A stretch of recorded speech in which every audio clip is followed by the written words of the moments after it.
Jesus said this, he told Peter he said, do you love me? And went through all that, and then told him a little bit about his future. And then Peter turned and looked at John and just said, what about him? This is at the last, like John, the last chapter, about verses 22 or something like that.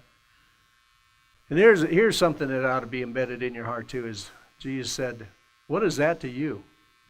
You follow me. All my life I've heard the comparison is just absolutely stupid, don't ever do it, but we do it every day, we do it every second, we do it all the time in every way. We just can't help ourselves. Okay, but at the same time, once in a while I'll just stop and say, what is it to me, what others are getting? This is not the life, the gift of life that God has given to me is extremely valuable. It is the greatest gift He could give me. And it has nothing to do with anybody else. It really doesn't. It doesn't have anything to do with anybody else. What you do with it will affect a lot of people. What they do with theirs will affect you. But this gift of life was given to you. And to compare with somebody else is Jesus is given not just Peter advice here. He's given every one of us. That's why John wrote it down. What is that to you? You follow me. Because He has a very specific and a very special and a very just absolutely created an incredible life for you. One of the things that I don't know how to deal with, I don't know how to explain, I don't know how to help people with, I don't know how to help myself with. But in this life, we highly esteem things. That's what this life, this temporal life, the value of a car is not based on anything other than opinion. If you go try to buy a nice 55 Chevy today, you're going to pay a lot more for it than you did in 1955. Why is that? Because steel's gone up, rubber's gone up? No, it's just because people value a 55 Chevy. If they don't value it, if you got a 58 Yeoman like I had, not much value.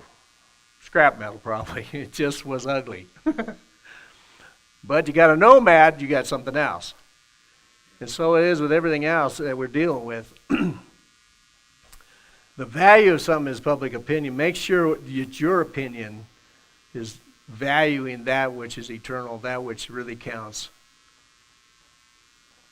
And when Paul said or even Jesus said, what man highly esteems sometimes is detestable to God. We live in a culture right now that's no different in some ways, but terribly different in other ways than cultures before. And one of them that's no different. There was always comparison. There was always people trying to be on top. There's always a king trying to conquer all the other kings, and warriors are trying to beat other people. But what we got now is we got this incredible thing called the internet. We got this incredible thing of electronics that now allows us to compare ourselves to almost 7 billion people in the world at one time. We can see the most beautiful. We can see the most talented. We can see the most, creative. We can see all the art. We can see all those things, and we are bombarded with this. You can't get through the day, in fact, you can't even check all the little videos on Facebook anymore in your day. You can't keep up with all that, and then all the awards that are given every day, all the awards are given, and it's pretty easy to start looking at that and start saying, well, my life doesn't have much value because I'm not a billionaire. I mean, it used to be if you could become a millionaire, you were something. Now it's like you're not even nothing unless you're a billionaire. And the problem is when we get to looking at the value system of this world, we will devaluate the greatest gift that we've been given, called our life. And that's why people sometimes then take their life, because they say, my life don't count at all compared to everybody else's. And Jesus is still saying to that person and to you and to me, what is that to you? You follow me. This is so short here.